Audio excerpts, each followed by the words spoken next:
तरीके से पूजा विधि।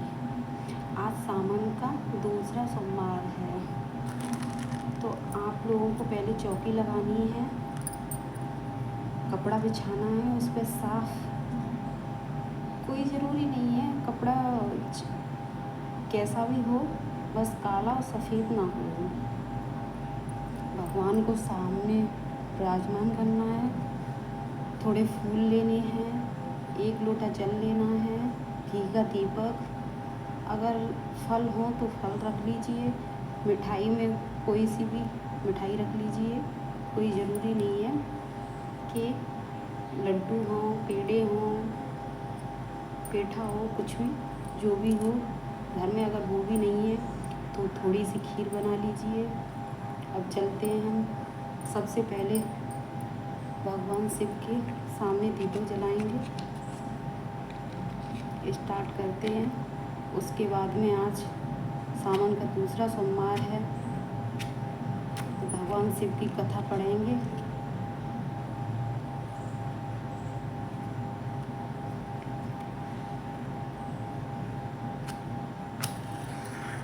दीपक जलाने के बाद में थोड़े चावल ले लीजिए,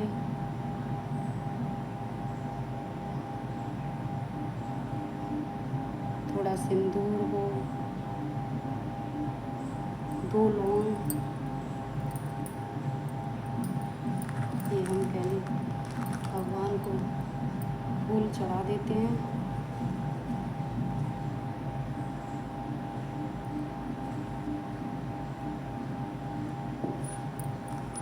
तिलक कर देते हैं। उसके बाद में थोड़े से अक्षत,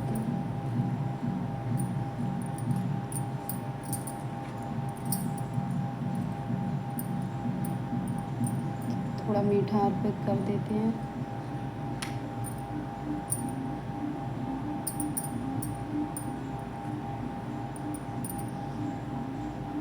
आरती करने के बाद में हम कथा प्रारंभ करेंगे। कथा ये सोमवार के सावन के सोमवार चल रहे हैं, ध्यान से सुनना। ये ज़रूरी नहीं है कैसे सुनो, आप लेट के भी सुन सकती हो, बैठ के भी सुन सकती हो, बस पूरे श्रद्धा भाव से सुनना है कथा को। तो स्टार्ट करती हूँ अपनी कथा। सोमवार व्रत कथा। एक साहूकार बहुत अमीर था, उसके पास धन की कोई कमी नहीं थी। साहूकार के पास सभी सुख और ऐश्वर्य के साधन थे, किंतु उसको एक ही दुख था कि उसके कोई औलाद नहीं थी। एक दिन रात वह इसी चिंता में लगा रहता था। वह पुत्र पाने के लिए हर सोमवार को भगवान चंद्रदेव व शिवजी की पूजा करता था, व्रत रखता था। साहूकार की भोलेनाथ के प्रति ऐसी भक्त देखकर एक बार माँ पार्वती ने शिवजी से कहा, हे नाथ, ये साहूकार आपका अनन्य भक्त है और सदैव ही आपका व्रत और पूजा भक्तिभाव से किया करता है। नाथ, ये साहूकार आपका अनन्य भक्त है, आप कृपा करके इसकी मनोकामना को पूरा कर दे। पार्वती जी ने ऐसे वचन बोलकर भोलेनाथ ने माँ गौरी से कहा, हे पार्वती, यह संसार एक कर्म क्षेत्र है, यहाँ जो भी ऐसा कार्य करता है उसे वैसा ही फल मिलता है, अर्थात ऐसा कार्य मनुष्य करता है वैसा ही परिणाम भोगता है। किंतु माता पार्वती आग्रहपूर्वक बोली, हे महादेव, ये आपका अनन्य भक्त है, यदि इसको कोई भी दुख है तो आपको उसे अवश्य दूर करना चाहिए। यदि आप अपने भक्त की मनोकामना पूरी नहीं करेंगे तो क्यों मनुष्य आपकी भक्त सेवा पर पूजा करेंगे। पार्वती जी के इस आग्रह को सुनकर शिवजी ने कहा, हे शिवे, इस साहूकार के कोई पुत्र नहीं है, इसी कारण यह दिन रात चिंतित व दुखी रहता है।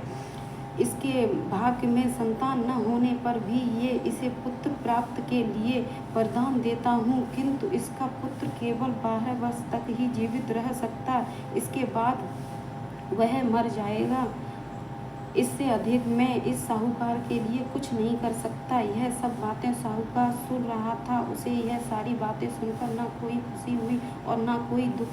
वह पूर्ववत शिवजी की पूजा व व्रत करता रहा। कुछ समय पश्चात साहूकार की पत्नी गर्भवती हो गई और 10वें महीने में उसने एक बहुत सी सुंदर पुत्र को जन्म दिया। साहूकार के घर में बहुत खुशियाँ मनाई गईं, किंतु साहूकार ने अपने पुत्र की 12 वर्ष की उम्र जानकर कोई खुशी प्रकट नहीं की और इस संबंध में किसी को कोई भेद भी नहीं बताया। वह बालक धीरे धीरे बड़ा होने लगा। जब वह बालक 11 साल का हो गया तो बालक की माता ने साहूकार से उसके विवाह के लिए कहा, किंतु साहूकार ने कहा कि मैं इसे काशी जी पढ़ने भेजूंगा। साहूकार ने अपने साले को बुलाया, कहा कि तुम इस बालक को काशी पढ़ाने ले जाओ और इसे विविध शिक्षा ग्रहण कराओ। साहूकार ने उसको बहुत सा धन देकर कहा कि रास्ते में जहाँ कहीं भी ठहरो वहाँ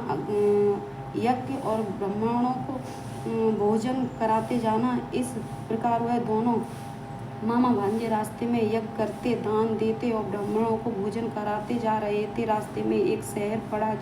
उस शहर में राजा की कन्या का विवाह था। एक अन्य राजा का लड़का बारात लेकर आया, लेकिन वह एक आँख से काना। अन्य राजा का लड़का बारात लेके आया, वह एक आँख से काना था। लड़के के पिता को इस बात की चिंता थी कि वह वर को देखकर कन्या के माता पिता विवाह में किसी प्रकार की अड़चन न डालें। इसी कारण जब उन्होंने साहूकार के अति सुंदर बेटे को देखा तो उसके मन में विचार आया कि क्यों न इस लड़के से विवाह का कार्य पूर्ण करा लिया जाए। यह विचार कर उसके लड़के और उसके मामा से कहा कि यदि आप फेरे व कन्यादान का कार्य पूर्ण करा देंगे तो आपकी बड़ी कृपा होगी, हम आपको बहुत सारा धन देंगे। साहूकार के लड़के और उसके मामा ने इस बात को स्वीकार कर लिया था। विवाह का काम भली प्रकार से पूरा हो गया। जब वह लड़का जाने लगा तो उसके चुपके से राजकुमारी की चुन्नी का लिख दिया कि तेरा विवाह मेरे साथ हुआ है, लेकिन जिसके साथ तुझे भेजा जाएगा वह एक आँख से काना है। मैं काशी जी को जा रहा हूँ। राजकुमारी ने जब इस प्रकार लिखा पाया तो उसने काने राजकुमार के साथ जाने से इनकार कर दिया और कहा कि यह मेरा पति नहीं है, मेरा विवाह उसके साथ हुआ है जो काशी जी गया है। राजकुमारी के पिता ने यह सब जब सुना तो उसने अपनी कन्या को विदा करने से इनकार कर दिया। बारात वापस चली गई। उधर साहूकार का लड़का और उसका मामा काशी जी पहुँचे, जहाँ लड़के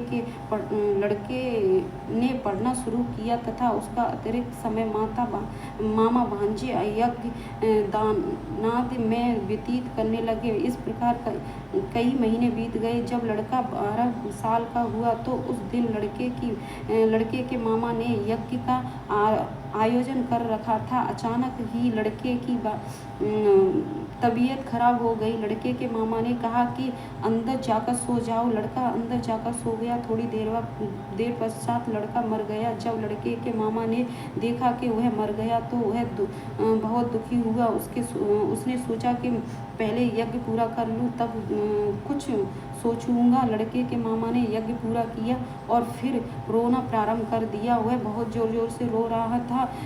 संयोगवश शिवजी और पार्वती उधर से जा रहे थे। पार्वती जी ने भगवान भोलेनाथ से कहा, हे नाथ, कोई दुखी व्यक्ति रो रहा है, उसके कष्टों को दूर कर दो। जब शिवजी और पार्वती जी वहाँ पहुँचे तो उन्होंने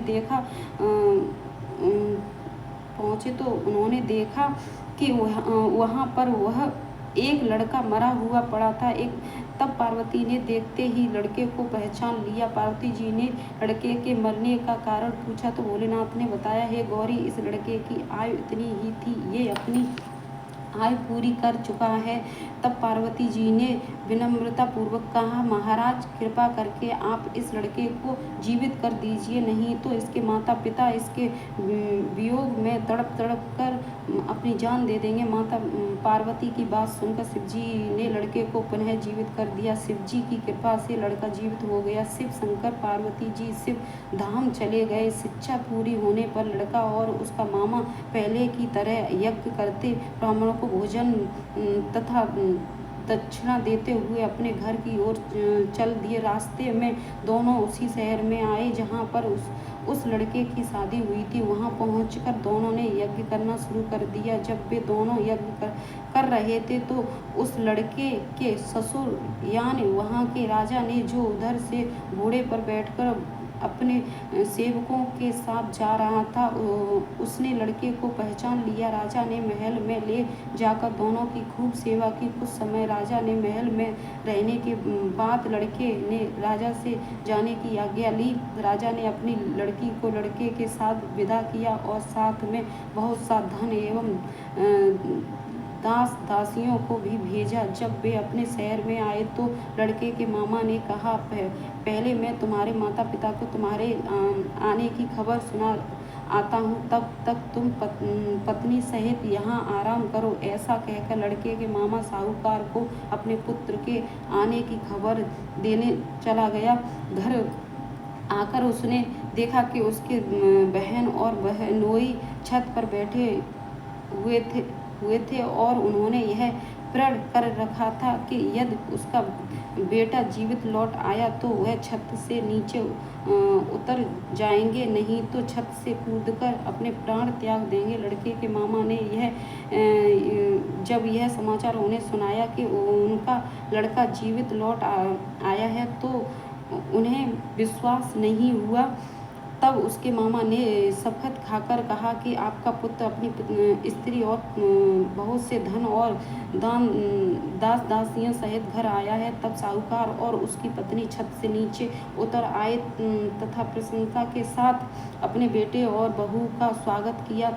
सभी प्रशंसा के साथ रहने लगे। इस प्रकार भक्तिभाव से जो भी प्राणी सोमवार के व्रत का पालन करता है तथा प्रेम पूर्वक इस कथा को सुनता या पढ़ता है तो उसके सभी कष्ट दूर होते हैं, सारी मनोकामना पूर्ण होती हैं और इस लोक में सभी सुख सुविधाओं को भोगकर अंत में उसे शिवलोक की प्राप्त होती है। इस प्रकार सोमवार के व्रत को 16 सोमवार तक करें, फिर उद्यापन करें। इस व्रत के प्रभाव से मानव को सभी प्रकार के दुखों की प्राप्त होती है, सुखों की प्राप्त होती है।